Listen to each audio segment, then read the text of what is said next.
Hello दोस्तों, आज की इस कहानी में आप सभी का स्वागत है। मेरा नाम भावना है और मैं कुछ दिनों के बाद ही मैं 23 साल का हो जाऊंगी और मैं गांधीनगर के रहने वाली हूँ। मेरे परिवार में 4 सदस्य हैं, जिसमें मैं और भैया, मम्मी और पापा हैं। भैया वेस्ट बंगाल के एक कंपनी में जॉब करता है। मैं एक मासूम सी दिखने वाली एल.डी. हूँ। ये बात 7-8 साल पुरानी है। उस समय मैं 16-17 साल की थी। मैं अपनी कॉलेज की सहेलियों के साथ रहकर वो सबके बारे में बहुत सारी बातें जानने लग गई थी, लेकिन मुझे ऐसा कोई मिला नहीं जिसके साथ मैं ये सब कर सकूं। एक दिन की बात है, घर पर दादाजी की तबीयत खराब थी, तो अचानक पापा और मम्मी दोनों कुछ दिन के लिए उन्हें देखने के लिए गांव गए और मैं घर में अकेली रह गई थी। मेरे दादाजी दादी दोनों गांव में रहते थे, इसीलिए कभी कभार पापा गांव जाते थे। लेकिन अचानक से दादाजी की तबीयत कुछ ज्यादा ही खराब हो गई, जिस वजह से आज मुझे घर में अकेले रहना पड़ा। शाम को मैं घर से मार्केट के लिए अकेले ही निकली। पापा ने मार्केट से सब्जियां लाने को कहते हुए वो दोनों चले गए, इसलिए आज मुझे मार्केटिंग करने जाना होगा। बस वही लेने के लिए मैं निकली थी। आते हुए कॉलेज का फ्रेंड फागुन मिल गया और कहा, अरे भावना कैसी हो? मैंने कहा, बढ़िया हो, तुम यहाँ कैसे? फागुन मेरे कॉलेज में ही पढ़ता है और मेरे से सीनियर क्लास का LDDDH का है। वह दिखने में काफ़ी हैंडसम है और उसकी पर्सनैलिटी भी काफ़ी हद तक बहुत ही सुंदर है और दिखने में भी काफ़ी ज़्यादा ही हैंडसम है। उसकी और मेरी अक्सर बातचीत होती रहती थी। उसने कहा, बस ऐसे ही एक दोस्त से कुछ काम था तो मिलने के लिए आया था, और तुम क्या करने आई हो? मैंने कहा, मेरा घर यहीं पास में है, बस मार्केटिंग करने आए थे। तो फागुन बोला, चलो तुम्हें घर छोड़ देता हूं। वह बहुत ही केयरिंग था और सबसे बहुत अच्छे से बात करता था। वह ऐसा ही था। तब मैंने कहा, नहीं, मैं चली जाऊंगी।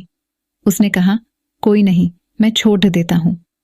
फिर उसने मुझे राजी कर लिया कि वह घर तक तो छोड़ेगा ही और फिर चला जाएगा। मैं मन में सोचने लगी, इसी बहाने कुछ बात भी हो जाएगी। अब मैं उसकी बाइक पर बैठ गई और उसने मुझे घर छोड़ा तो मैंने फागुन से कहा, घर के अंदर तक तो आओ। वह बोला, नहीं, फिर कभी आऊंगा। अब मैंने कहा, डरो नहीं, घर पर कोई नहीं है, मैं अकेली हूं। दरअसल मेरे पापा से सब लोग बहुत डरते थे, क्योंकि वह बहुत ही गुस्सैल मिजाज के थे। उनके इस मिजाज से लगभग हर कोई डरता था और कोई भी मुझसे बात करने से डरता था। फागुन को भी मेरे पापा के बारे में भली भांति पता था। मेरी बात सुनकर वह मुस्कुराते हुए अंदर आया। मैंने कहा, क्या खाओगे? उसने कहा, कुछ नहीं। मैंने उससे कहा, मैं चाय बना रही हूं। उसने कहा कि उसे बाथरूम जाना है। मैंने उसे जगह बता दी। वह फ्रेश होने चला गया। उसके आने से पहले ही चाय बन चुकी थी और बिस्कुट निकाल दिया था, पर वह अभी तक नहीं आया था। मैं बाथरूम की ओर गई। मैंने दरवाज़ा खटखटाने की कोशिश की तो दरवाज़ा खुला हुआ था। तब मैंने देखा तो उसे देखते ही मैं चौंक गई और बाहर आ गई। उसने मुझे देखा और वह भी हड़बड़ा गया। फिर वह बाहर आया और उसने कहा, सॉरी भावना, मुझे माफ़ कर दो। उसने मेरा हाथ पकड़ा और कहा, यह बात तुम किसी को मत बताना। मैं तुम्हारे बाथरूम में तुम्हारे कपड़ों के साथ क्या कर रहा था? मैंने कहा, तुम्हें शर्म आनी चाहिए। वह बोला, भावना, मैं तुम्हें पसंद करता हूं, कृपया मुझे माफ़ कर दो। मैंने कहा, ठीक है, कोई नहीं, तुम चाय पियो।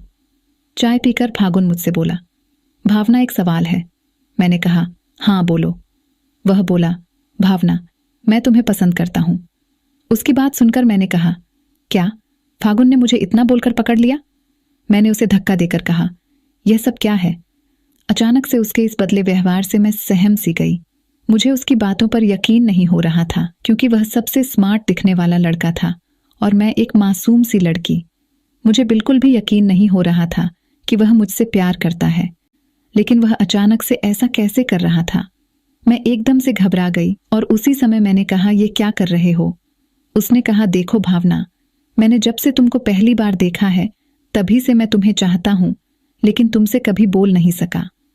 मैंने तुम्हारी सहेलियों से भी पता किया कि तुम्हारा कोई बॉयफ्रेंड भी नहीं है, और उसने कहा, मुझे तुम्हारी सहेली मायरा ने बताया कि तुम सब मूवी देखती हो। मैंने कहा, यह सब झूठ है। उसने कहा, मैं सब कुछ जान गया हूं। भावना, अब झूठ बोलने से कोई फायदा नहीं है। मुझे पता है तुम्हें भी इंटरेस्ट है, लेकिन तुम पता नहीं क्यों मना कर रही हो। कॉलेज के कुछ और लड़कियों को छोड़कर सभी के लड़के दोस्त हैं, तुम्हारा भी कोई दोस्त नहीं है। कृपया भावना मान जाओ।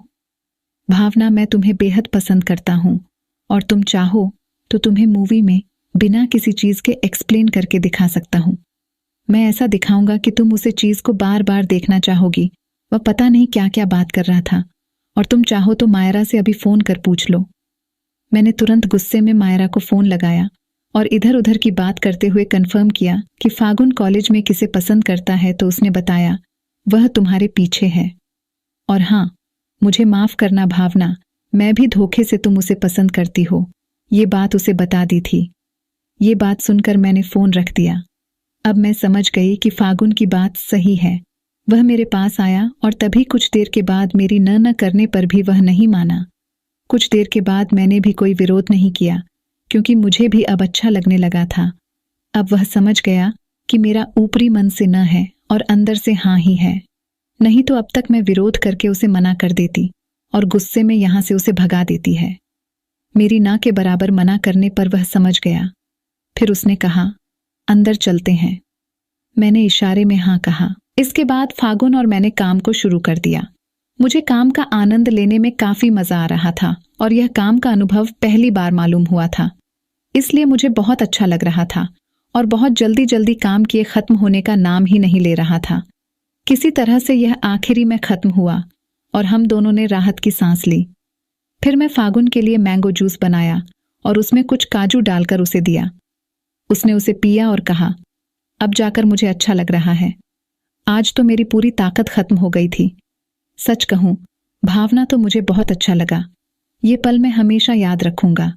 फिर मैंने दोपहर के 2 बजे का खाना खाया और तभी उसने कॉल किया और हमारी बात शुरू हुई।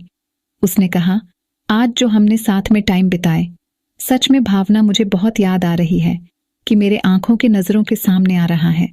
मन कर रहा है फिर से आ जाऊं। मैंने कहा, अच्छा जी, आपकी इंफॉर्मेशन के लिए बता दूं कि आज पापा का फोन आया था। वह आज घर नहीं आएंगे क्योंकि दादाजी की तबीयत अभी अच्छे से सही नहीं हुई है। उन्हें अस्पताल में रखना पड़ा है, इसलिए वह अभी 9-10 दिनों के लिए वहीं पर रहेगा। इतना सुनते ही फागुन खुशी से उछल पड़ा और कहने लगा, सच में भावना, मैं तो यही सुनना चाहता था। और उसने कहा, कब रात हो और हम दोनों को यह कठिन समय काटना पड़े। हम दोनों ने जब तक रात नहीं हुए तब तक फोन में बात करते रहे, क्योंकि हम दोनों को इंतजार करना बहुत भारी लग रहा था। जैसे ही रात हो गए वह मेरे घर आया और आज मैंने उसके पसंद का खाना बनाया हुआ था। हम दोनों ने साथ में मिलकर खाना खाया और आज के दिन को याद कर तो हमने बना ही दिया था। अब बारी थी रात की। वह आज मेरे घर में रुक गया और अपने घर में फ्रेंड के घर पढ़ाई का बहाना लगाकर बता दिया, और आज हमने न ही समय का ध्यान दिया और न ही किसी चीज का। आज तो बस हम दोनों को साथ टाइम बिताना है और बस बात होती रही। प्यार है ही ऐसा चीज कि कुछ नजर नहीं आता, कुछ भी नहीं। यही हमारे साथ हो रहा था। हम दोनों ने उस पल को बहुत बारीकी से जिया। तो दोस्तों, वीडियो अच्छी लगी हो तो चैनल को सब्सक्राइब जरूर कर दें। मिलते हैं अगली वीडियो में, तब तक के लिए love you and take care.